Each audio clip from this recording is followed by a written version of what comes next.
राज्याची गोष्ट।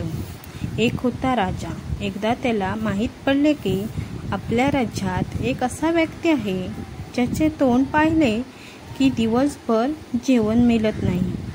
हे खरं आहे का हे पाहण्यासाठी राजाने त्या व्यक्तीला बोलावले व रात्रभर त्या माणसाला स्वतःसोबत झोपविले।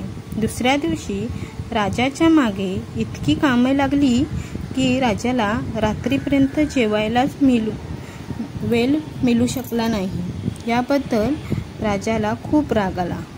तात्काळ राजाने त्या माणसाला फाशीची शिक्षा देण्यास सांगितले।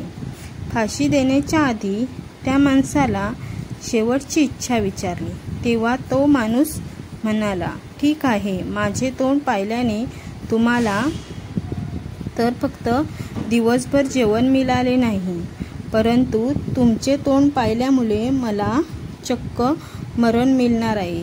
हे ऐकून लज्जित झालेल्या राजाला संतवाणी आठवली, बुरा जो देखने में चला बुरा न मिलेगा कोई, जो दिल खोजा अपना मुझसे बुरा न कोई। थँक्यू। सबस्क्राईब। कशी वाटली कथा?